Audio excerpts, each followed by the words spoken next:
नमस्कार दोस्तों, Byju's government exam prep channel में आप सभी का स्वागत है।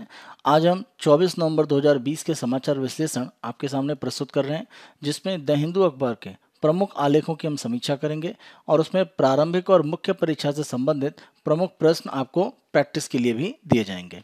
हम अपनी पहली न्यूज़ पर आएँ तो ये भारत और चीन के बीच में एक सीमा विवाद को लेकर अगर हम देखें, जो पिछले काफ़ी लंबे समय से, अगर इस वर्ष की ही बात करें तो लद्दाख की जो सीमा है वहाँ पर एक तरह से समस्याएं चल रही थी।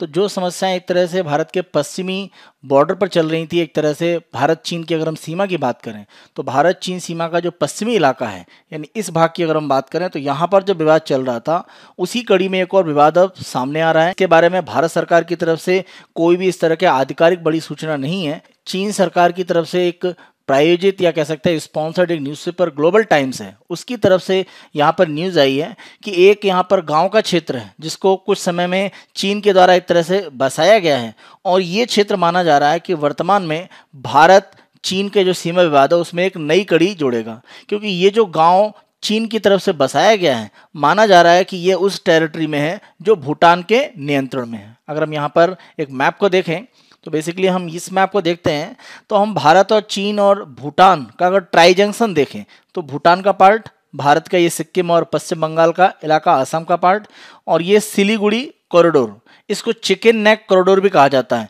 क्योंकि ध्यान रखें यहाँ पर जो चौड़ाई है भारत की सीमा की काफ़ी कम है, क्योंकि एक तरफ नेपाल और एक तरफ बांग्लादेश, तो इसीलिए इसको चिकन नेक कॉरिडोर या सिलीगुड़ी कॉरिडोर भी कहा जाता है।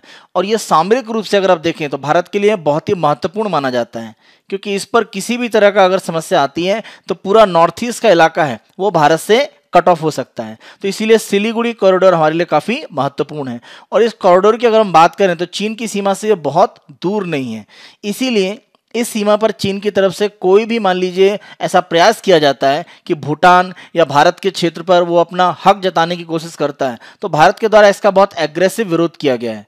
आप सभी को डोकलाम विवाद के बारे में पता होगा, 2017 में जब अगर हम देखें तो जून से अगस्त के बीच में लगभग एक महीने से लंबे समय तक भारत और चीन की सेनाएं आमने सामने खड़ी थी, क्योंकि चीन की सेना के द्वारा प्रयास किया गया कि जो डोकलाम का एक पठारी भाग है, इस क्षेत्र में अगर आप मैप के पार्ट पर देखें तो ये इलाका पड़ता है, और ये जो क्षेत्र है आपका, ये किस में आता है? भूटान में। तो भूटान के इस क्षेत्र पर एक तरह से चीन के द्वारा क्लेम किया जा रहा था, लेकिन भारतीय सेना के द्वारा जो जबरदस्त प्रतिरोध किया गया, उसका एक परिणाम ये रहा कि चीन की सेना यहां से वापस गई। तो जो 2017 में डोकलाम का विवाद हुआ था, उसी की एक अगली कड़ी हम यहां पर कह सकते हैं कि इसी डोकलाम के साथ में लगता हुआ एक गांव है पांगदा, जो चीन के द्वारा माना जा रहा है बसाया गया है। तो आप देखें डोकलाम से बिल्कुल लगता हुआ क्षेत्र है, तो ये इलाका एक तरह से भूटान की सीमा में पड़ता है। तो ये विवाद जल्दी एक तरह से आगे बढ़ सकता है, क्योंकि इस विलेज के बारे में अभी चीन सरकार का क्लेम ये है कि ये चीन की टेरिटरी में है, लेकिन अगर आप मैप देखें जो हमने यहाँ पर शो किया हुआ है, तो इस मैप के पार्ट पर देखें तो डोकलाम से लगता हुआ ये जो पूरा क्षेत्र है ये भूटान के नियंत्रण में है, तो ये चीन का एक तरह से हिस्सा नहीं है। अगर हम भारत भूटान संबंधों की बात करें तो भारत भूटान के जो संबंध है वो 1949 की एक संधि है, जो पीस एंड फ्रेंडशिप की ट्रीटी मानी जाती है, यानी शांति और मित्रता की जो संधि है भारत और भूटान की 1949 की, ये दोनों देशों के संबंधों का एक आधार है। इस संधि के माध्यम से अगर हम देखें तो भूटान की विदेश नीति है उसके निर्धारण में भारत का एक महत्वपूर्ण रोल है। इस संधि में 2007 में एक परिवर्तन यहाँ पर किया गया, और जो पूर्ण रूप से भूटान की एक निर्भरता भारत पर विदेश नीति के मामले में थी, उसमें कुछ छूट दी गई, यानी भूटान भारत के हितों को नुकसान ना पहुंचे उसको ध्यान में रखकर अपनी विदेश नीति में अन्य तरह के परिवर्तन कर सकता है। तो अप्रत्यक्ष रूप से अगर आप देखें तो कहीं ना कहीं भूटान की जो सुरक्षा है वो भारत के लिए काफ़ी महत्वपूर्ण हो जाती है, और चीन का किसी भी तरह का एग्रेशन कोई भी भूटान के क्षेत्र में अगर होता है तो इसका अगला कदम भारतीय क्षेत्र में एग्रेशन के रूप में हो सकता है, क्योंकि ध्यान रखें कि जो भूटान का क्षेत्र है वो कहीं ना कहीं तिब्बत से सीमा को बनाता है जो चीन के नियंत्रण में है। तो तिब्बत के क्षेत्र से भूटान की ये सीमा बनती है, और आगे हमारा जो अरुणाचल प्रदेश का स्टेट है जिस पर चीन के द्वारा अनधिकृत रूप से क्लेम किया जाता है, तो ये विवाद वहां पर भी एक तरह से एस्केलेट बढ़ सकता है। तो इस स्थिति में जो वर्तमान ये पांगदा गांव के संबंध में एक सूचना आ रही है कि चीन के द्वारा यहाँ पर एक गांव बसाया गया है और माना यह जा रहा है कि ये भूटान की टेरिटरी में है, जबकि चीन इसे क्लेम कर रहा है कि वो जो इलाका है जहाँ पर ये पांगडा गांव बसाया गया है ये चीन की टेरिटरी है। सैटेलाइट जो इमेजेस हैं वो सीधे इशारा कर रहे हैं कि ये क्षेत्र कहीं ना कहीं चीन के नियंत्रण में अनधिकृत रूप से आया है भूटान से। तो इस तरह की समस्या अगर आगे होती है तो कहीं ना कहीं स्थितियां फिर से एक तरह से तनावपूर्ण हो जाएंगी। अगर हम बात करें पूर्वी भारत और चीन की जो सीमा का क्षेत्र है, भूटान की अगर हम बात करें तो भूटान के जो भारत में राजदूत हैं उनके द्वारा यह कहा गया है कि भूटान की टेरिटरी पर कोई भी इस तरह का चीनी गांव नहीं है, जबकि ग्लोबल टाइम्स का कहना है कि सितंबर के महीने में जो भी यहां पर रहने वाले निवासी हैं उनको अन्य स्थानों से यहां पर लाकर एक तरह से बसाया गया है। तो ये जो नए गांव यहां पर दिखाई पड़ रहा है एक जनसंख्या के रूप में, एक लगभग माना जा रहा है यहां पर कि 27 परिवारों का समूह यहाँ पर निवास कर रहा है पांगडा गांव में। तो ये कहीं ना कहीं चीन की तरफ से प्रयास है कि अगर एक बसा बसाया इलाका हम दिखाएंगे तो इस हिसाब से हम उस क्षेत्र पर नियंत्रण कर सकते हैं, क्योंकि किसी भी जगह पर हम निर्माण करने के लिए सीधे जाते हैं तो वहां पर भारतीय सेना के साथ एक तरह से जैसी डोकलाम की स्थिति थी वो आ सकती थी। तो एक दूसरा तरीका चीन ने यहाँ पर अपनाया है कि एक जनसंख्या का क्षेत्र, एक छोटा सा गाँव बसा दिया है जिसके आधार पर वो इस क्षेत्र पर अपना नियंत्रण स्थापित कर पाएगा।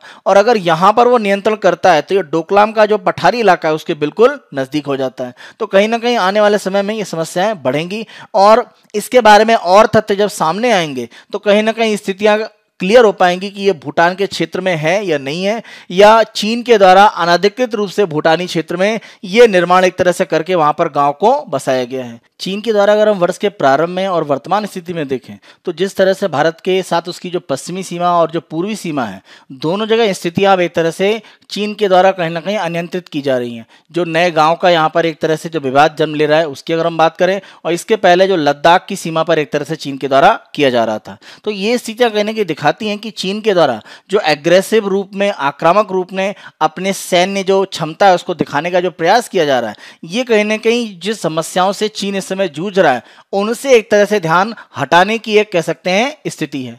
क्योंकि चीन में चाहे हम घरेलू स्थितियों की बात करें या वैश्विक स्तर पर जो चीन है वो कहीं ना कहीं इस समय कटघरे में है।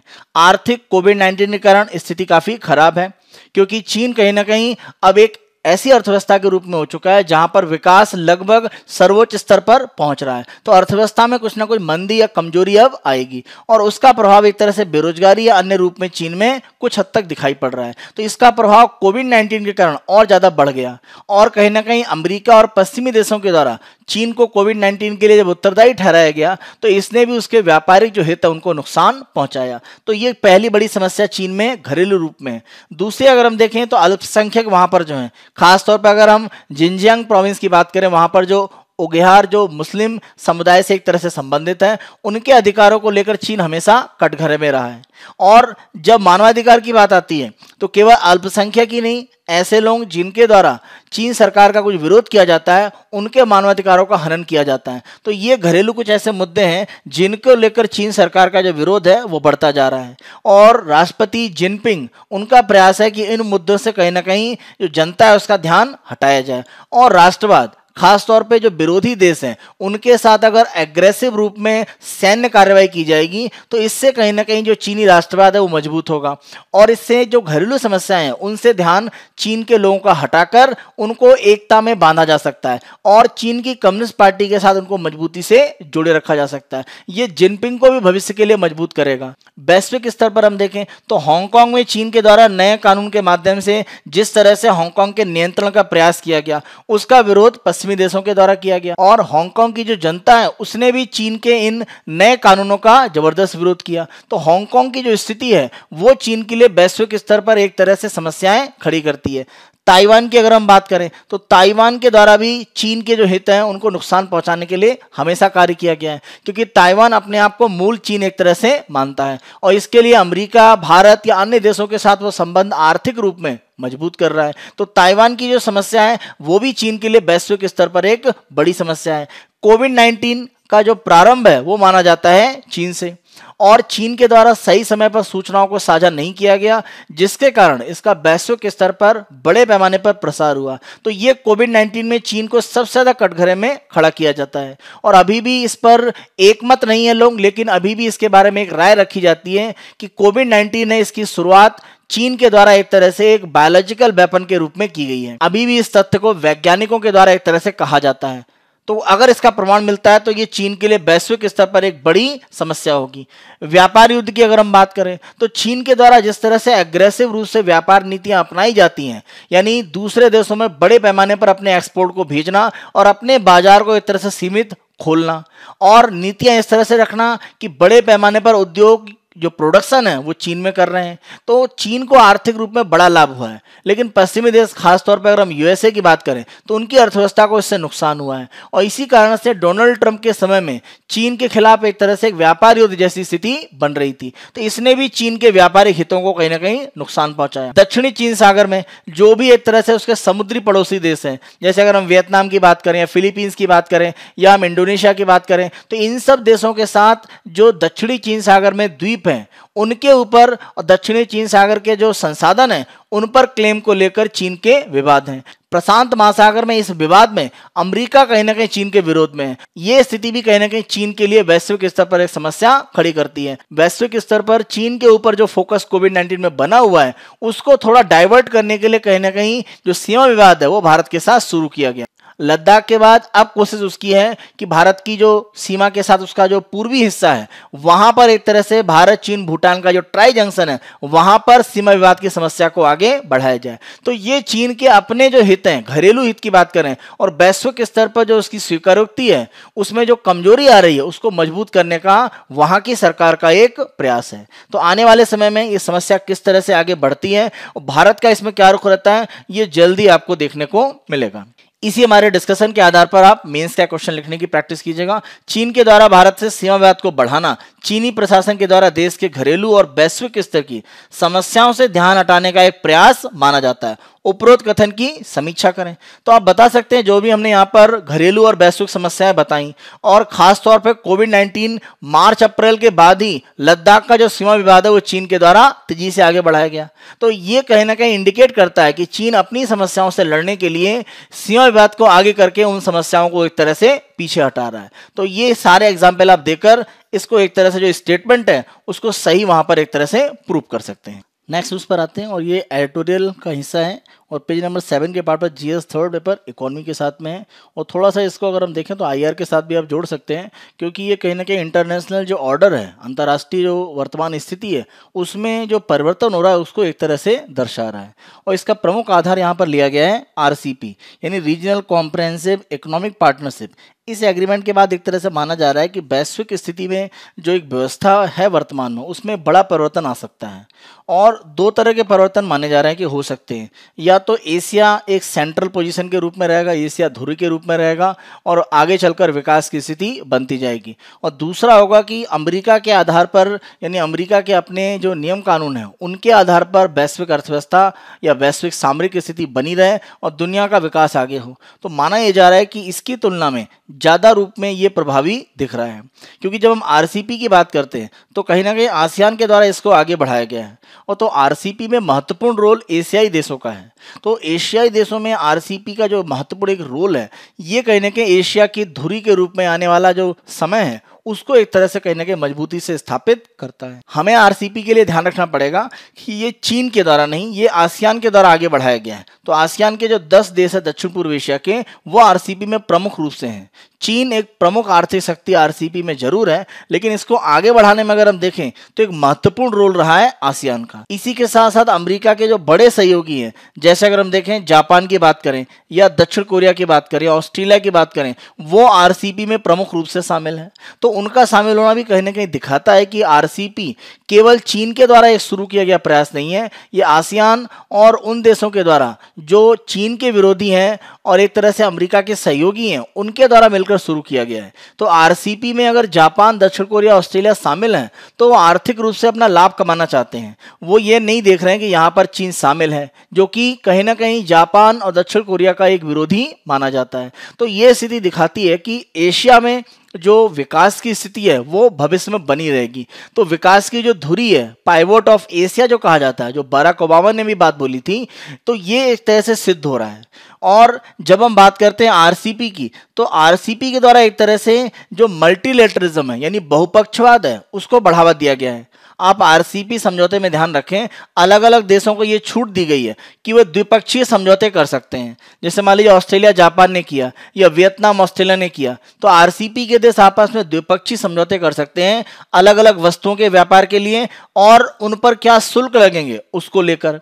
तो ये जो एक तरह से नियम बनाया गया है कि बायलैटरल द्विपक्षीय समझौते होंगे आरसीपी के अंदर, ये अलग अलग देशों को जो समूह के रूप में है, जैसे वियतनाम कंबोडिया की बात करें या लाओस वियतनाम की बात करें, वियतनाम थाईलैंड की बात करें, थाईलैंड म्यांमार की बात करें, तो इनके बीच में जो व्यापारिक संबंध है वो आरसीपी के माध्यम से बढ़ेंगे। और जो विवादित मुद्दे हैं पर्यावरणीय और श्रम मुद्दों को, इनको आरसीपी के दायरे से अभी बाहर रखा गया है। तो भविष्य में आरसीपी के माध्यम से एशिया की धुरी के रूप में जो विकास की संभावनाएं हैं उसको एक प्रबलता मिलेगी। आरसीपी की तरफ से अगर हम देखें तो ई कॉमर्स के लिए एक नए नियम लाने की बात की जा रही है। तो अगर ऐसा होगा तो आने वाले समय में ई कॉमर्स बढ़ेगा और इससे भी आरसीपी के माध्यम से एशिया का जो प्रभाव है वो बढ़ेगा, क्योंकि आप ध्यान रखें आसियान में चीन जैसी बड़ी जनसंख्या का देश भी शामिल है। तो कहीं ना कहीं जो व्यापारिक गतिविधियां इलेक्ट्रॉनिक माध्यम से ई कॉमर्स के रूप में हो रही हैं उसमें तेजी से एक तरह से वृद्धि होगी। जहां तक एशिया में हम भारत और चीन की बात करें तो ये एक दूसरे के विरोधी दिख रहे हैं। यहाँ पर अगर हम सामरिक रूप में देखें, आर्थिक रूप में एक दूसरे का सहयोग कर रहे हैं।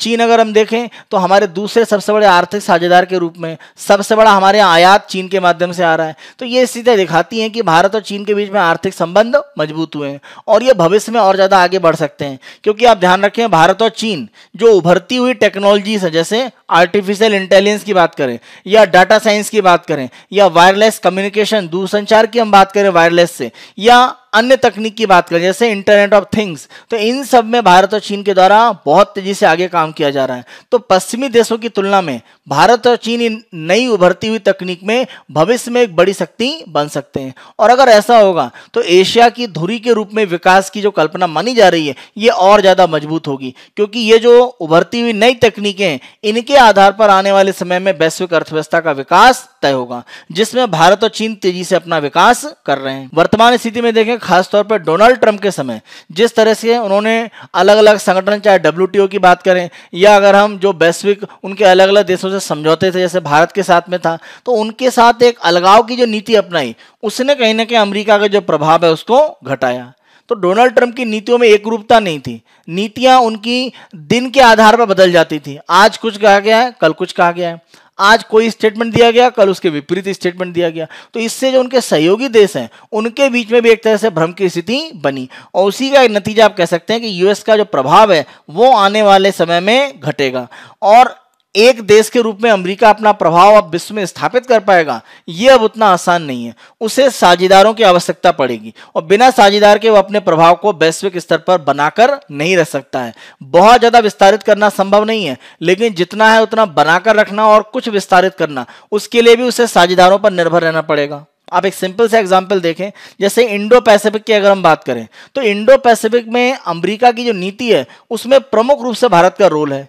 जो क्वेड बनाया गया है 4 देशों का, जिसमें अमेरिका के सहयोगी जापान शामिल है, ऑस्ट्रेलिया शामिल है, तो भारत एक महत्वपूर्ण कड़ी है इंडो पैसिफिक में। तो कहीं ना कहीं बिना भारत के इंडो पैसिफिक की अमेरिका की जो नीति है वो मजबूती से आगे नहीं बढ़ सकती है। तो भारत के साथ में सामरिक रूप में जो बड़ी साझेदारी हमें अमेरिका से दिख रही है, तो ये अमेरिका की एक तरह से मजबूरी है कि साझेदार के रूप में भारत जैसी बड़ी अर्थव्यवस्था के देश के साथ में वो एशिया में आगे बढ़े। यहां पर हम भारत के अगर पक्ष को देखें तो हम चीन को टारगेट करके अमेरिका के साथ में नहीं है या क्वेड समूह में शामिल हो रहे हैं या मालाबार एक्सरसाइज में हम ऑस्ट्रेलिया को भी इंक्लूड कर रहे हैं। तो चीन हमारा लक्ष्य नहीं रहा है, लेकिन हिंद महासागर और इंडो पैसिफिक का इलाका अगर हम पूरा मिला दें तो वहां पर भारत अपने आप को सशक्त और सुरक्षित और मजबूत चाहता है, क्योंकि चीन यहां पर नकारात्मक रूप में अपना प्रभाव बढ़ा रहा है। तो उसको घटाने के लिए हम काम कर रहे हैं। हमारा लक्ष्य चीन को पूर्ण रूप से किसी भी महासागर से समाप्त करना ये बिल्कुल नहीं है। तो हम कहीं ना कहीं शांति के रूप में कार्य जरूर करना चाहते हैं, लेकिन अगर हमारे बैकयार्ड में यानी हिंद महासागर के क्षेत्र में,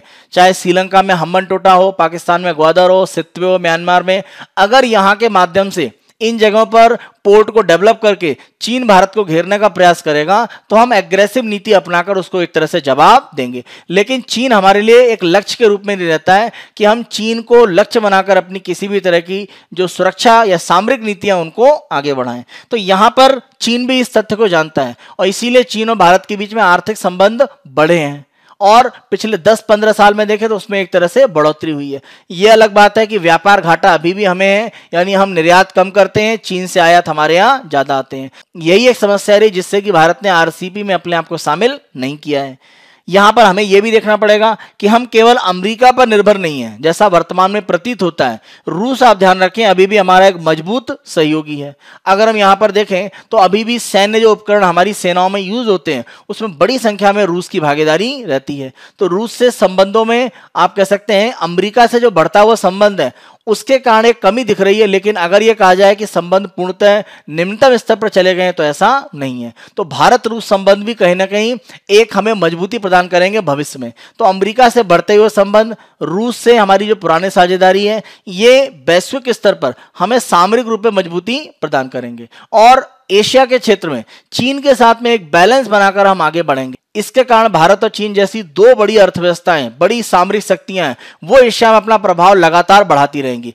और ये एक बड़ा कारण है कि एशिया की जो धुरी की बात की जा रही है कि विकास की धुरी एशिया होगी, ये एक मजबूत पक्ष उसके लिए माना जाता है। भारत के अगर हम स्थितियों को देखें तो भारत को वर्तमान स्थिति में अपने आप को सैन्य रूप से एक तरह से मजबूत करने की आवश्यकता है और इसके लिए हमें अपनी खुद की जो तकनीक है उसके आधार पर आगे बढ़ना पड़ेगा। हम बाहरी तकनीक या बाहरी क्षमताओं को सिर्फ अपने यहाँ खरीद कर अगर उसे शामिल करें और उसके आधार पर हम वैश्विक शक्ति बनना चाहें तो ये संभव नहीं है। हमें कहीं ना कहीं इंडिजिनियस यानी स्वयं विकसित करी गई जो तकनीक है उसके आधार पर ही अपने आप को आगे बढ़ाना पड़ेगा। यहाँ पर हम चाहे साइबर एक तरह से जो अटैक होते हैं उनकी बात करें या मिसाइल सिस्टम जो हमारे पास है या स्पेशल फोर्सेस हैं, इनको हमें स्वयं रूप में मजबूत रूप में विकसित करके सामरिक रूप में अपनी जो सैन्य मजबूती है उसको भविष्य के लिए बनाना पड़ेगा। अगर हम सैन्य क्षमता की बात करें तो हमें अपनी घरेलू क्षमताएं हैं उनको एक तरह से देखना पड़ेगा। इसका एक उदाहरण आप ये भी देख सकते हैं कि अगर हम आज़ादी के पहले देखें तो दूसरे विश्व युद्ध में 4th इन्फेंट्री की जो बटालियन थी उसके द्वारा सबसे महत्वपूर्ण रूप में ब्रिटिश सरकार की तरफ से एक तरह से दूसरे विश्व युद्ध में भाग लिया गया और जो 4थी इन्फेंट्री थी उसको माना जाता है कि विश्व की सबसे प्रमुख एक तरह से सैन्य डिवीजन थी। और भारत के विभाजन के बाद यानी पाकिस्तान और भारत के रूप में दो देशों के बनने के बाद इस डिवीजन को एक तरह से आगे नहीं बढ़ाया गया, जबकि मिलिट्री रूप में माना जाता है कि सबसे सर्वोच्च रूप में इसने कार्य किया और इसको ब्रिटिश अधिकारियों के द्वारा भी माना गया। तो इस तरह का एक जो ट्रेडिशन हमारा था उसको हमने छोड़ा, जबकि हमने पश्चिमी देशों के जो भी कॉन्सेप्ट हैं, चाहे मिलिट्री हो, सेना की बात करें या अन्य मामले, उनमें स्वीकार किया। तो हमारे अपने जो एक तरह से सिद्धांत जो मजबूत रूप में भारत में कार्य कर रहे थे उनको हमें कहीं ना कहीं आगे बढ़ाने की आवश्यकता है। तो उसी अगर हम आधार को हम पुरानी अपनी सीख को देखें तो हमें ध्यान रखना पड़ेगा, हमें अपनी सैन्य क्षमताओं को अपनी घरेलू क्षमताओं और घरेलू सिद्धांतों के आधार पर आगे बढ़ाने की आवश्यकता है। तभी हम वैश्विक शक्ति के रूप में अपने आप को स्थापित कर सकते हैं। जहां तक अवसंरचना की बात करें, इंफ्रास्ट्रक्चर, तो ये सबसे मजबूत कड़ी है किसी भी देश के लिए और इसको हमें सबसे तेजी से आगे बढ़ाने की जरूरत है। कुछ ऐसे एरियाज हैं जहां पर भारत को भविष्य के लिए अपने आप को मजबूत करना ही पड़ेगा अगर हम एशिया और विश्व में अपने आप को एक शक्तिशाली शक्ति के रूप में स्थापित करना चाहते हैं। विद्युत उत्पादन की अगर हम बात करें, किसी भी देश की अर्थव्यवस्था की एक रीढ़ की हड्डी है, तो इसमें हमें मजबूती लाने की जरूरत है। पर्यावरणीय समस्याएं हैं तो संवहनी ऊर्जा के ऊपर हम बहुत ज्यादा जोर दे रहे हैं, तो वहां हमें ध्यान देने की जरूरत है। इसीलिए हमारी कोशिश क्या होनी चाहिए कि हम सेमीकंडक्टर का जो निर्माण है उसमें आत्मनिर्भरता प्राप्त करें। इलेक्ट्रिक बैटरी, इसके निर्माण के लिए अपने आप को पूर्ण रूप से आत्मनिर्भरता की ओर ले जाएं। सोलर पैनल की अगर हम बात करें तो ये सब कहने के भविष्य के लिए आवश्यक है। इसी के साथ साथ ऑप्टिकल फाइबर का जो नेटवर्क है, अभी हाल फिलहाल में देखें तो हमने भारत की मुख्य भूमि से अंडमान निकोबार को जोड़ा है, तो ये नेटवर्क का एक्सपेंशन और तेजी से होना चाहिए। इसी के साथ साथ कौशल विकास, क्योंकि आने वाले समय में तकनीक और ज्यादा बढ़ेगी, इनोवेशन बढ़ेगा, तो हमें और ज्यादा स्किल्ड लेबर की आवश्यकता है, कुशल श्रम की आवश्यकता है। तो हमें इन क्षेत्रों में एक तरह से भविष्य में फोकस करने की आवश्यकता है। वर्तमान में अगर हम भारत की बात करें तो भारत की जो डिजिटल क्षमता है, डिजिटल तकनीक में हमारा जो एक तरह से डेवलपमेंट है वो दुनिया में लगभग माना जाता है कि सर्वोच्च कैटेगरी का है। तो उसका उपयोग करके हम एक तरह से उन देशों में अपना प्रभाव बढ़ा सकते हैं जहां पर चीन के द्वारा बेल्ट एंड रोड इनिशिएटिव के माध्यम से इंफ्रास्ट्रक्चर या अवसंरचना को विकास करने का काम किया जा रहा है। जैसे अफ्रीकी देश है, दुनिया का कोई भी देश हो, वो किसी एक देश पर अपना सहयोग निर्भरता के लिए नहीं रखना चाहता है। तो केवल चीन पर आधारित होकर कोई भी देश विकास नहीं करना चाहता है, तो वो विकास को बहुपक्षीय रखना चाहता है। तो इस एक तरह से डॉक्ट्रिन या सिद्धांत का उपयोग करके Bharat belt and road initiative के जो देश हैं वहां पर अपनी डिजिटल क्षमता का उपयोग करके आगे बढ़ सकता है। तो ये हम एक तरह से चीन की जो क्षमताएं हैं उनके साथ एक टक्कर के रूप में अपना कार्य कर सकते हैं। दूसरे रूप में हमें ध्यान रखना पड़ेगा कि जब हम आरसीपी की बात करते हैं तो कहीं ना कहीं आरसीपी में जो विवादित बिंदु हैं उनमें बहुत से ऐसे मुद्दे हैं जिस पर आरसीपी भारत के अनुसार सहयोग करने को तैयार है। जैसे उत्पाद की उत्पत्ति की बात करें, यानी कोई भी सामान भारत में अगर बाहर से आ रहा है तो कहां से उसका ओरिजिन हो रहा है, यानी वो प्रारंभ कहां से हो रहा है, कहां पर उसको प्रोड्यूस किया गया है, उसके बारे में जो सिद्धांत है उसको आरसीपी मानने को तैयार है। जिससे कि अगर हमें मालूम है उत्पाद कहां से बन के आ रहा है तो उसके हिसाब से हम उस पर टैक्स लगा सकें। क्योंकि होता यह है कि उत्पाद मान लीजिए बना है वियतनाम से लेकिन श्रीलंका के रास्ते से भारत में प्रवेश करता है, तो श्रीलंका पर जो टैक्स है वो हम एक तरह से लेते हैं, न कि वियतनाम वाला। तो ये जो ओरिजिन ऑफ प्रोडक्ट है उसके संबंध में जो नियम है इसको आसियान और जो आरसीपी के अन्य देश हैं वो स्वीकार करने को तैयार है। इसी के साथ साथ सेवा क्षेत्र सर्विसेज सेक्टर है उनको शामिल किया गया है। ई कॉमर्स के बारे में अभी हमने डिस्कस किया, उसके बारे में भी भारत की जो एक तरह से वहां चिंताएं थी उसको दूर करने का प्रयास किया गया है। तो अगर ये समस्याएं एक तरह से हटती हैं तो भारत भविष्य में आरसीपी में शामिल हो सकता है, क्योंकि यहां द्विपक्षीय समझौते होंगे आरसीपी के अंदर। तो भारत विभिन्न जो देश हैं आरसीपी के साथ उनके साथ द्विपक्षीय सहयोग करके अपने आप को आगे बढ़ा सकता है। आरसीपी में ज्यादातर जो देश हैं वो भारत को शामिल करना चाहते हैं। इसका एक बड़ा कारण है कि आरसीपी को लगता है कि अगर आरसीपी में भारत रहेगा तो चीन को एक तरह से बैलेंस या संतुलित करने में ये योगदान करेगा। तो चीन को बैलेंस करने के लिए भारत आरसीपी में एक महत्वपूर्ण शक्ति के रूप में शामिल हो सकता है। तो भविष्य में इसकी संभावना काफी प्रबल है। ध्यान रखें, अभी भी स्थिति यह है कि चीन के आधार पर दुनिया की अर्थव्यवस्था चलेगी ऐसा नहीं है। ये कोविड-19 के बाद एक तरह से निश्चित हो गया है। तो कहीं कहीं एशिया के आधार पर अर्थव्यवस्था चलेगी दुनिया की, तो इसमें भारत के लिए जो रोल है वो काफी महत्वपूर्ण है। तो चीन का जो स्थान है वो अलग है, भारत अपने स्थान को अलग से बना सकता है। एशिया आधारित अगर दुनिया आगे बढ़ती है आर्थिक और सामरिक रूप में, तो यहां भारत के लिए संभावना काफी मजबूत है। इसके आधार पर जो हमने डिस्कस किया है कि क्या क्या भारत को करना है, अगर इनमें भारत अपने आप को मजबूती से आगे बढ़ा पाता है तो भविष्य में संभावनाएं हैं कि भारत एशिया आधारित जो विकास की धुरी बन रही है उसमें महत्वपूर्ण कड़ी के रूप में कार्य कर सकता है। नेक्स्ट पर हम आते हैं वीकर जर्म्स स्ट्रॉन्गर क्योर्स। यहाँ पर अगर हम देखें तो एंटीबायोटिक के संबंध में एक तरह से ये आलेख है और ये साइंस एंड टेक्नोलॉजी के पार्ट से है। आपका एडिटोरियल में पेज नंबर 7 पर है। जीएस पेपर 3rd से आप जोड़ सकते हैं। यहाँ पर अगर हम देखें तो एंटीबायोटिक का एक तरह से जो उपयोग है उसने कहीं ना कहीं वैश्विक स्तर पर एक बड़ी समस्या को खड़ा कर दिया है। अभी हम कोविड-19 से जरूर मान रहे हैं कि बड़ी महामारी है, लेकिन अगर हम एंटीबायोटिक का एक तरह से जो दुरुपयोग हो रहा है या गलत तरीके से या अधिकता से उसका उपयोग हो रहा है उसके बहुत ही खतरनाक परिणाम भविष्य में आ सकते हैं।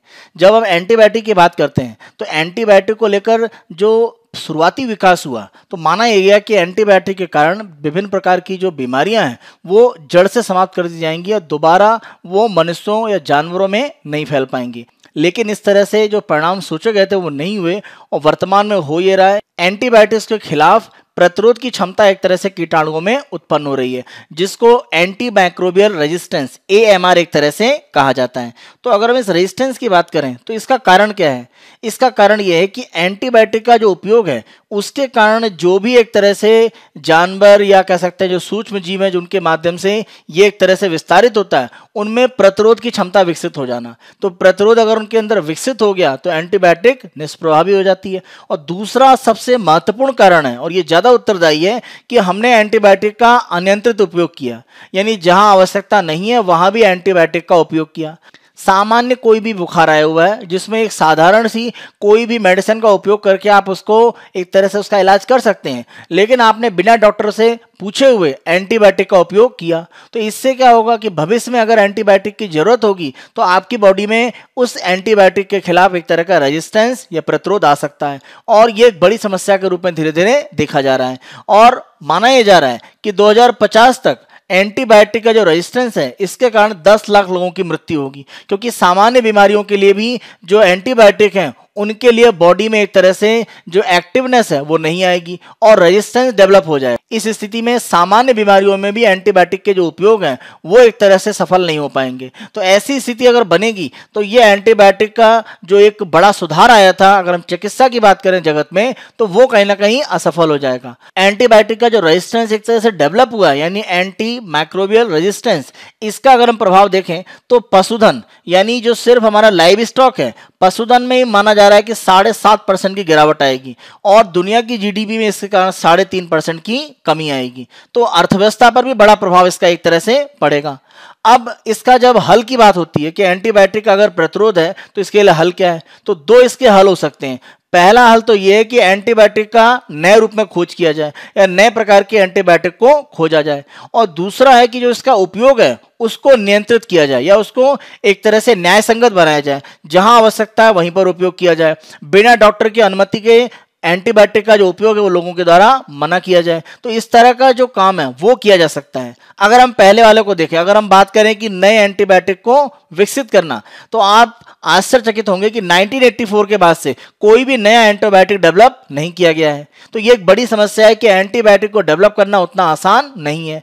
एक सिंपल से एंटीबायोटिक के डेवलपमेंट में माना जाता है कि लगभग $1 अरब का इन्वेस्टमेंट है। कोई भी एंटीबायोटिक्स है डेवलप की गई है और मान लीजिए 8-10 साल के बाद ही उसके खिलाफ प्रतिरोध उत्पन्न हो जाता है, तो प्रतिरोध होने के बाद इस एंटीबायोटिक का उपयोग नहीं हो सकता है। तो जो निवेश किया गया था एंटीबायोटिक बनाने के लिए वो एक तरह से घाटे में चला जाता है। तो इसीलिए एंटीबायोटिक के डेवलपमेंट में बहुत बड़ा निवेश नहीं हो पाता है, क्योंकि माना जाता है कि भविष्य में ये बड़े घाटे में कन्वर्ट हो सकता है। तो प्रारंभिक लाभ जरूर देगा, लेकिन भविष्य में संभावनाएं उतनी आसान नहीं है। तो नए रूप में विकास करना एंटीबायोटिक का उतना आसान नहीं है, क्योंकि प्रतिरोध आने पर जो निवेश है वो असफल हो जाता है, क्योंकि एंटीबायोटिक जो डेवलप की गई है वो निष्प्रभावी हो जाती है। तो दूसरा जो उपाय है वो सबसे कारगर माना जाता है, यानी जो उपयोग है उसको नियंत्रित किया जाए। और इसी कारण से विश्व स्वास्थ्य संगठन के द्वारा 2015 में एक प्रोग्राम शुरू किया गया, global action plan on AMR, यानी जो एंटी माइक्रोबियल रेजिस्टेंस है उसके खिलाफ एक वैश्विक प्लान बनाने की बात की गई 2015 में।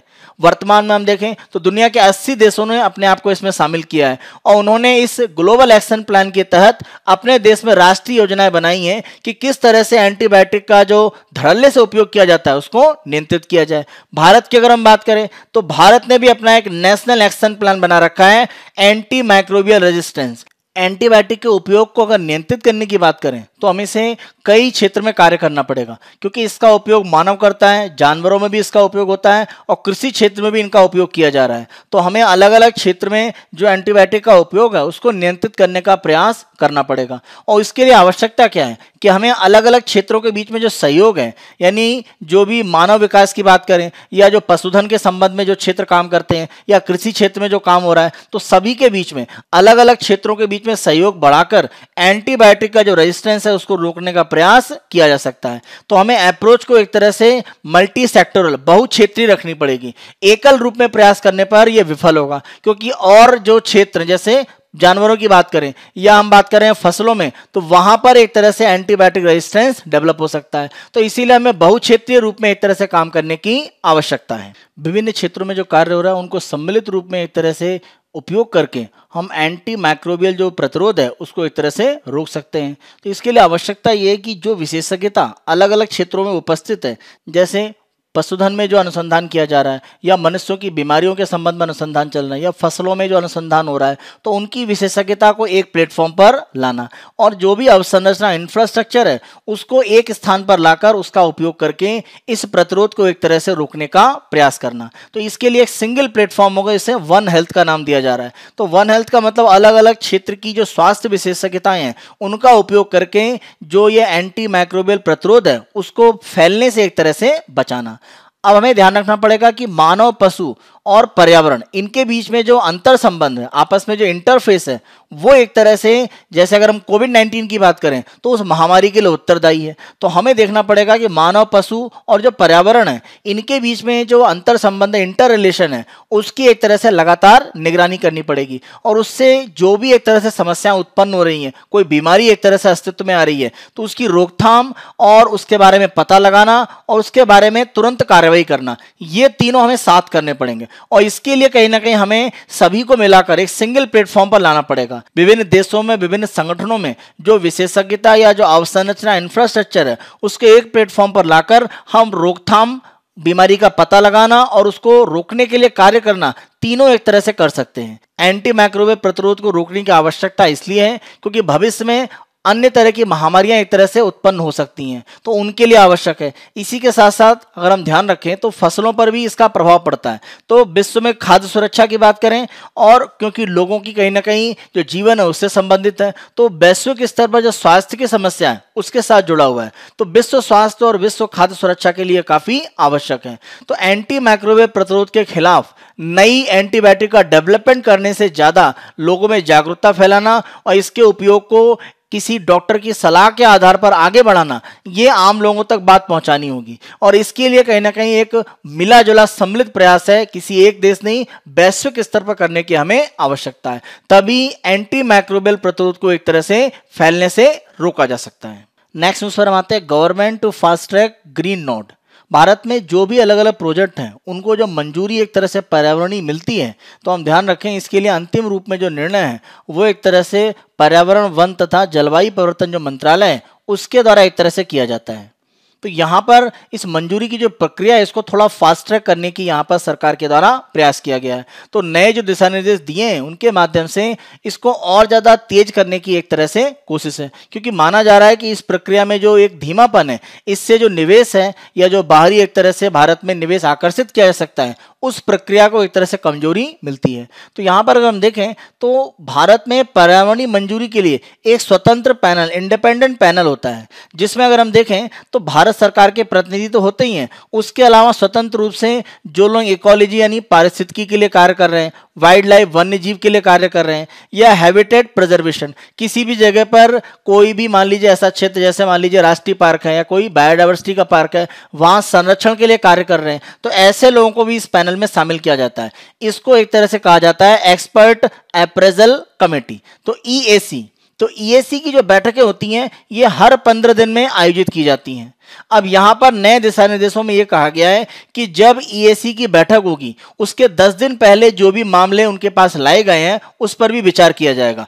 पहले ये जो लिमिट थी ये कितनी थी, 15, यानी अब 10 दिन, जैसे मान लीजिए आज मीटिंग हो रही है और 10 दिन पहले कोई मामला आया है तो उसको भी इस मीटिंग में लिया जा सकता है। पहले ये क्या था, 15 था, तो 15 दिन तक के जो मामले हैं वो एक तरह से लिए जाते थे। अब क्या है, 10 दिन के अंदर अंदर मामले हैं उनको भी लिया जाएगा। तो ये जो EAC की पूरी प्रक्रिया है इसको थोड़ा सा तेज किया गया है और यहां पर माना जा रहा है कि इससे भारत में जो प्रोजेक्ट की मंजूरी है उसको एक तरह से तेजी मिलेगी। तो भविष्य में एक तरह से जो पर्यावरणीय मंजूरी है उसमें तेजी से जो निवेश है उसकी स्थिति में एक तरह से सुधार आएगा और भारत में निवेश और ज्यादा तेजी से आकर्षित किया जा सकता है। इसका एक नकारात्मक पक्ष अगर हम देखें तो पर्यावरणीय मंजूरी के लिए अगर हम तेजी से कार्य करते हैं तो कभी कभी पर्यावरणीय समस्याओं को बहुत ध्यान से नहीं देखा जाता है, तो ये एक समस्या हो सकती है। तो इसको कहीं ना कहीं सरकार को एड्रेस करने की आवश्यकता है। आर्थिक विकास, औद्योगिक विकास आवश्यक है, लेकिन पर्यावरणीय जो एक तरह से संतुलन है उसको भी बनाकर रखने की जरूरत। जो नए दिशा निर्देश लाए गए हैं उनसे पर्यावरणीय मंजूरी तेज जरूर होगी, लेकिन इससे पर्यावरण असंतुलन न पैदा हो, ये सरकार को भविष्य में ध्यान रखना पड़ेगा। नेक्स्ट न्यूज पर हम आते हैं, PM meets MBS reports Israeli media Saudi Arabia denies it. सऊदी अरब के जो वर्तमान में क्राउन प्रिंस हैं उनको शॉर्ट में MBS नाम दिया जाता है, मोहम्मद बिन सुलेमान। तो ध्यान रखें उनके लिए टर्म यूज किया गया है। यहाँ पर जो मीडिया रिपोर्ट है उनके अनुसार इजराइल के प्रधानमंत्री बेंजामिन नेतन्याहू और सऊदी अरब के जो क्राउन प्रिंस हैं मोहम्मद बिन सुलेमान, उनके बीच में एक मीटिंग है। और ये मीटिंग अगर हम देखें तो ये नियोम शहर में एक तरह से संपन्न हुई है। नियोम शहर की अगर हम बात करें तो सऊदी अरब के द्वारा स्मार्ट टेक्नोलॉजी के आधार पर एक शहर का डेवलपमेंट किया जा रहा है और इसको एक बड़ी टूरिस्ट डेस्टिनेशन भी माना जाता है। और ये सऊदी अरब के उत्तरी पश्चिम भाग में एक तरह से स्थित है। तो अगर आप मैप देखें तो ये एक तरह से जो इलाका है, यहाँ पर नियोम जो सिटी है उसको डेवलप किया जा रहा है। तो नियोम जो नया ये शहर बनाया जा रहा है, इसी शहर में माना जा रहा है कि दोनों नेताओं के बीच में बैठक हुई है। लेकिन सऊदी अरब की जो भी एजेंसीज हैं न्यूज़ की, उन्होंने इसके द्वारा इनकार किया है। सऊदी अरब की तरफ से अन्य एजेंसियां, उनके द्वारा इनकार किया गया है। तो माना जा रहा है कि ये जो न्यूज़ यहाँ पर प्रसारित हुई है, इसके माध्यम से कहीं ना कहीं सऊदी अरब और इजराइल, इनके बीच में जो एक संबंध है उनको एक तरह से घनिष्ठता में या शांतिपूर्वक आपस में मजबूती से बढ़ाने के लिए एक प्रयास के रूप में देखा जा रहा है। इस बैठक में अमेरिका के जो विदेश मंत्री माइक पॉम्पी, वो भी एक तरह से शामिल थे। और माना जा रहा है कि डोनाल्ड ट्रंप का जो प्रशासन है उसका अंतिम समय चल रहा है और बाइडेन के सत्ता में आने से पहले यहाँ पर डोनाल्ड ट्रंप के प्रशासन की एक तरह से कोशिश है कि सऊदी अरब के साथ भी इजराइल के जो संबंध है वो शांतिपूर्वक एक तरह से बना दिए जाएं।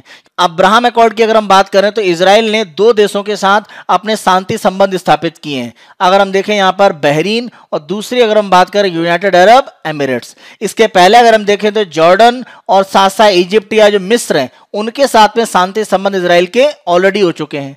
तो ये अगर हम देखें तो 4 देश, और अब्राहम अकॉर्ड के बाद ही सूडान के साथ भी जो इजराइल के संबंध हैं वो सामान्य स्थिति में पहुंच रहे हैं। तो माना यह जा रहा है कि जो अरब देश हैं उनमें इजराइल के साथ में जो शांति वार्ताएं हैं महत्वपूर्ण रूप में बढ़ रही हैं। और इस कड़ी में सऊदी अरब की बात करें तो मिडिल ईस्ट में, मध्य पूर्व एशिया में सबसे बड़ी शक्ति यहां पर है।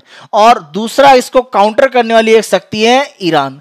तो अगर सऊदी अरब इजराइल के बीच में संबंध किसी भी तरह से शांतिपूर्वक बढ़ते हैं तो पूरे पश्चिम एशिया में जो विवाद है उसको हल करने में एक बड़ी मदद मिलेगी। क्योंकि ध्यान रखें, सऊदी अरब एक धुरी है जिसने इजराइल के खिलाफ यहां पर एक विरोध को आगे बढ़ाया है। और मेन रूप से यहां पर आप देखें तो फिलिस्तीन की जो समस्या है उसको लेकर सबसे ज्यादा विवाद है। क्योंकि जो भी शांति समझौते हुए हैं, वो चाहे बहरीन के साथ में हुए हैं, यूएई के साथ में हुए हैं, उसमें फिलिस्तीन का जो मुद्दा है उसको लेकर कोई भी बात नहीं है। जबकि पश्चिम एशिया का जो विवाद है वो फिलिस्तीन की समस्या को लेकर ही है। फिलिस्तीन के रूप में एक अलग राज्य इजराइल में बनना, इजराइल के द्वारा जो भी कब्जे किए इलाके उनको छोड़ना, ये प्रमुख रूप से विवादित बिंदु है जिस पर सऊदी अरेबिया हमेशा फिलिस्तीन के साथ रहा है। तो अगर इस तरह की एक बैठक या अफवाह आती है कि सऊदी अरब के क्राउन प्रिंस और इजराइल के प्रधानमंत्री के बीच में बैठक हुई है, तो ये कहीं ना कहीं संकेत देता है कि दोनों देश शांति के लिए आपस में प्रयास कर रहे हैं। अभी ये पूर्ण रूप से इसको वेरीफाई नहीं किया गया है, लेकिन अगर ऐसा है तो मध्य पूर्व एशिया का ये जो क्षेत्र है यहां पर शांति स्थापना के लिए एक बड़ा कदम माना जा सकता है। क्योंकि यूएई और बहरीन बहुत बड़े प्लेयर नहीं है, सबसे बड़े प्लेयर के रूप में सऊदी अरब और ईरान यहां पर हैं।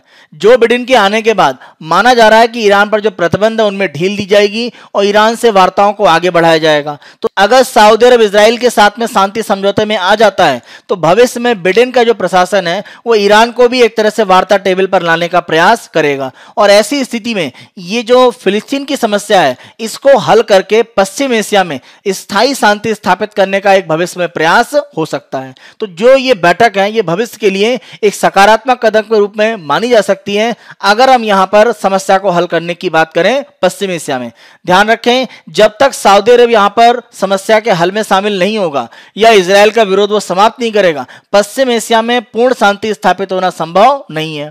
क्योंकि जो भी एक तरह से इजराइल का विरोध पश्चिम एशिया में होता है, सऊदी अरब ने हमेशा इसको प्रमुख रूप से समर्थन दिया है, ईरान की तरफ से इसको समर्थन मिला है। तो ये सब समर्थन कहीं ना कहीं फिलिस्तीन की समस्या को हमेशा जीवित रखा है और इसके बारे में जो वैश्विक जो मत है वो हमेशा इजराइल के एक विरोध में रहा है। तो अगर सऊदी अरब यहां पर एक समझौते में जाता है तो फिलिस्तीन की समस्या को लेकर कहीं ना कहीं सकारात्मक रूप से हल करने की प्रक्रिया आगे बढ़ सकती है। तो बिना सऊदी अरब को शामिल किए हुए प्रक्रिया का हल होना संभव नहीं है। ये जो घटना सामने आई है इजराइल और सऊदी अरब के बीच में उच्चतम स्तर पर बैठक की बात, अगर ये सही है तो ये सकारात्मक कदम है और भविष्य में पश्चिम एशिया की जो शांति स्थापना है इसमें मील के पत्थर के रूप में शामिल। इसी आधार पर एक मेंस का क्वेश्चन आप लिखिएगा, सऊदी अरब और इजराइल के बीच शांति समझौते की स्थिति में पश्चिम एशिया में शांति स्थापना एक वास्तविकता बन सकती है। तो यहां आपको बेसिकली बताना है कि समस्या यहां पर क्या है। समस्या इजराइल के जो क्षेत्र हैं जिस पर उनका नियंत्रण है, वहां पर उन नियंत्रित क्षेत्रों को मिलाकर एक फिलिस्तीन अलग देश बनाने की बात है, जिसको लेकर सऊदी अरब की बात करें या हम बात करें ईरान की, जो प्रमुख अरब देश हैं वो इजराइल का विरोध करते हैं। अब्राहम अकॉर्ड जो किया गया उसके माध्यम से जो पश्चिम एशिया है वहां पर इजराइल के साथ संबंधों को सामान्य किया जा रहा है। तो अगर सऊदी अरब को भी शामिल किया जाएगा जो यहां पर एक प्रमुख प्लेयर है, तो कहीं ना कहीं स्थितियां आसानी से हल हो सकती हैं। तो ये जो स्टेटमेंट है इसको एक तरह से आप सही रूप में इसकी यहां पर समीक्षा करें। निष्कर्ष के रूप में आप ये बता सकते हैं, अगर इजराइल के साथ संबंधों की जो सामान्यता है उसमें अगर ईरान को भी एक तरह से शामिल किया जाता है तो कहीं ना कहीं भविष्य के लिए जो स्थायी शांति वो पश्चिम एशिया में आ सकती है। ध्यान रखें, इजराइल और सऊदी अरब डायरेक्टली आपस में किसी भी तरह का सहयोग नहीं करते हैं, लेकिन दोनों ही देश चाहते हैं कि जो ईरान है उसको एक तरह से कंट्रोल में रखा जाए पश्चिम एशिया में, क्योंकि ईरान एक यहां पर न्यूक्लियर पावर है। तो ऐसी स्थिति में अप्रत्यक्ष रूप से सऊदी अरब इजराइल का जो सहयोग है वो होता रहा है, लेकिन ये अप्रत्यक्ष रूप में। ध्यान रखें, दोनों ही देश अमेरिका के प्रमुख साझेदार है पश्चिम एशिया में, तो ये भी एक तरह से दोनों देशों को नजदीक में लाता है। तो भविष्य की जो बैठक है यह वास्तविकता में हो सकती है और इसका प्रभाव पश्चिम एशिया में स्थायी शांति के लिए हो सकता है। निष्कर्ष में एक पॉइंट और मेंशन कर देना है कि ईरान प्रमुख शिया शक्ति है पश्चिम एशिया में। तो अगर किसी भी तरह से ईरान को पूरी तरह से बायकॉट किया जाएगा जैसा डोनाल्ड ट्रंप के समय किया गया, तो यह पश्चिम एशिया में स्थायी शांति के लिए बहुत अच्छा कदम नहीं होगा। तो ईरान को भी भविष्य में प्लेटफॉर्म पर लाने की जरूरत रहेगी, तभी वास्तविकता में पश्चिम एशिया में समस्याएं हल हो सकती हैं, चाहे फिलिस्तीन की हो या स्थायी रूप में अरब इजराइल का जो विवाद है उसको समाप्त किया जा सकता है। इस रूप में आप अपने आंसर को लिखने का प्रयास कीजिएगा।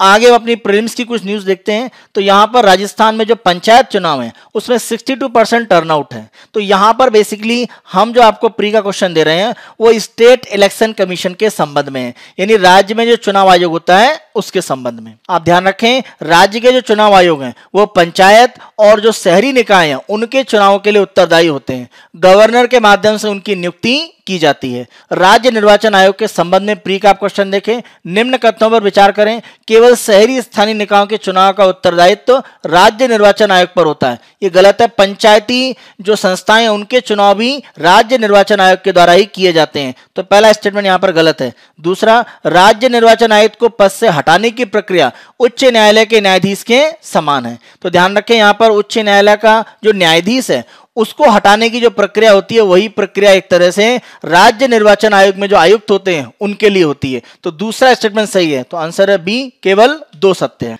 नेक्स्ट न्यूज को हम देखें तो यहां पर डिजिटल रूप में एक फोक डांस का एक समारोह आयोजित किया गया है जयपुर के पार्ट पर। इसमें अलग अलग राजस्थान के जो फोक डांसर्स हैं या अलग अलग जो लोक नृत्य हैं उनको यहां पर एक तरह से शामिल किया गया है। तो हम लोक नृत्य के संबंध में आपको प्री का एक क्वेश्चन दे रहे हैं। तो यहां पर हमने राज्य दिए हैं और कुछ लोक नृत्य दिए हैं, इनका आपको मैच करना है कौन से सही मिले हैं। तो राजस्थान का कालबेलिया लोक नृत्य है, सही है। महाराष्ट्र की अगर हम बात करें तो लावनी। जम्मू कश्मीर की बात करें तो फुगड़ी।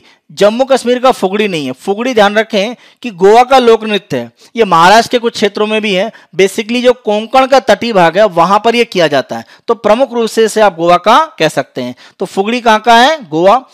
जहां तक गोवा के साथ जो रऊफ दिया गया तो रऊफ प्रमुख लोक नृत्य कहां का है? जम्मू कश्मीर का। तो ये एक तरह से दोनों गलत मिले हुए, जम्मू कश्मीर का रऊफ, गोवा का फुगड़ी। तो 3 और 4 गलत है, 1 और 2 सही है। तो आपका आंसर हो जाता है ए, 1 और 2 सत्य है।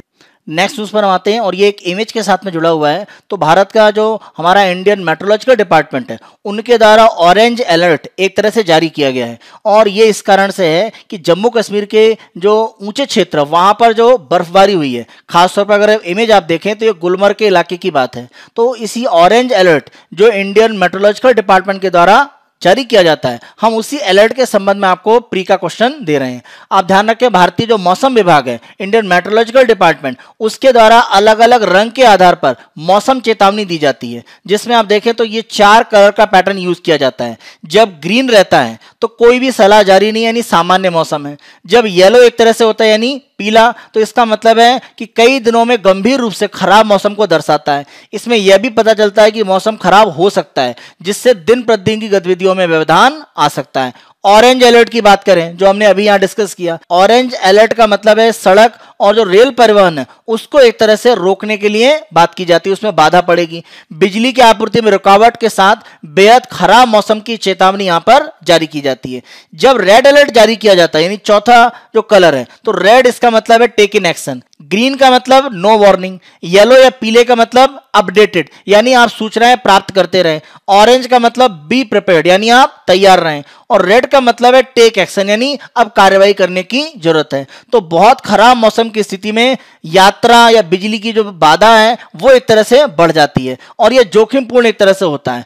इस स्थिति में रेड अलर्ट जारी किया जाता है और यह अलर्ट प्रमुख रूप से आप देखें तो जो एडमिनिस्ट्रेशन है, प्रशासन है, उनके लिए एक तरह से होता है और लोग भी अगर इसको सुनते हैं तो वो एक तरह से सतर्क हो सकते हैं। तो प्रशासन के द्वारा कार्रवाई कब करनी है ये इस अलर्ट के माध्यम से एक तरह से सूचना दी जाती है। तो ये इंडियन मेट्रोलॉजिकल डिपार्टमेंट के द्वारा जारी की जाती है। इसी अलर्ट के संबंध में हमारा प्री का क्वेश्चन है, भारतीय मौसम विभाग के कार्यों के संबंध में निम्न कथनों पर विचार करें।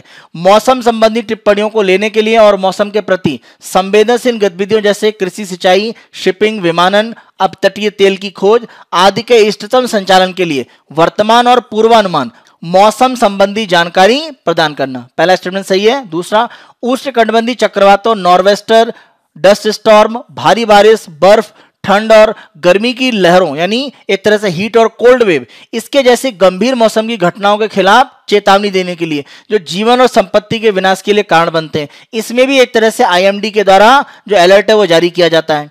कृषि, जल संसाधन प्रबंधन, उद्योग, तेल की खोज और अन्य राष्ट्र निर्माण की जो गतिविधियां हैं उनके लिए जो आवश्यक मौसम संबंधी आंकड़े हैं वो भी आईएमडी के द्वारा दिए जाते हैं। तो ये तीन प्रमुख कार्य हैं जो आईएमडी के द्वारा एक तरह से किए जाते हैं।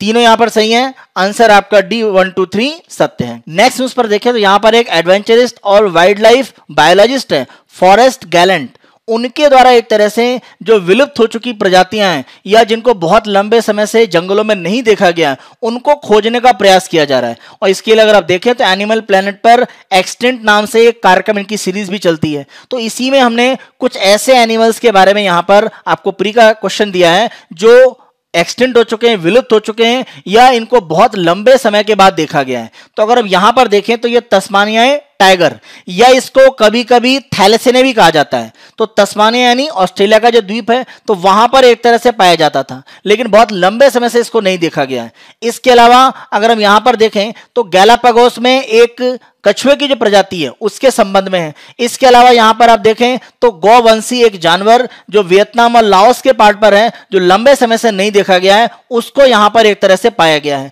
तो इनके संबंध में हम प्री का आपको क्वेश्चन दे रहे हैं जो प्रजातियां विलुप्त मान ली गई हैं या लंबे समय से उनके बारे में जंगली क्षेत्र में कोई भी अनुमान नहीं लगा है। आपको सही मिलान चुनना है। प्रजाति की अगर हम बात करें थैलेसेने, इसे तस्मानिया टाइगर भी कहा जाता है। तस्मानिया ऑस्ट्रेलिया के साथ जुड़ा है तो आप याद रखें ये ऑस्ट्रेलिया से संबंधित है।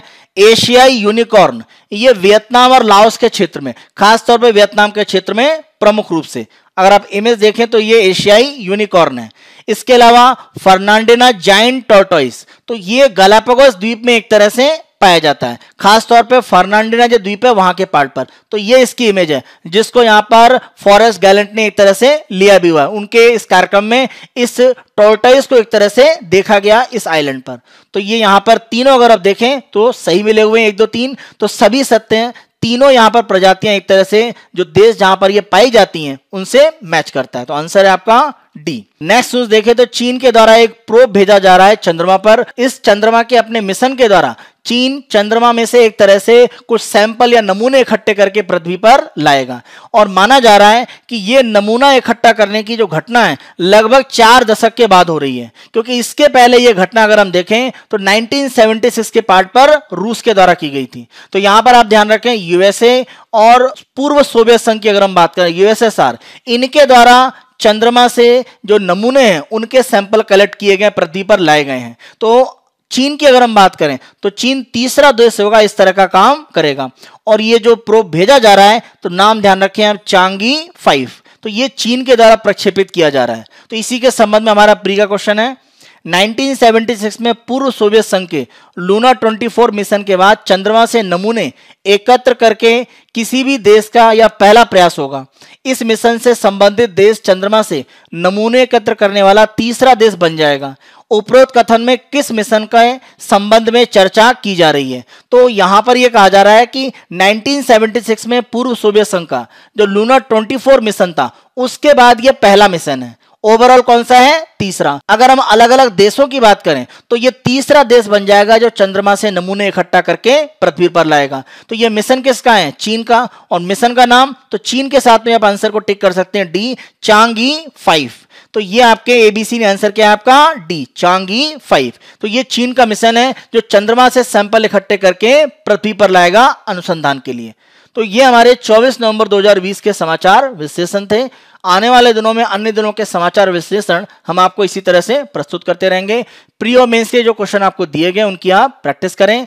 Byju's government exam prep channel को आप बेहद पसंद कर रहे हैं। आप अधिक से अधिक संख्या में लाइक, शेयर और सब्सक्राइब करते रहें। Thank you.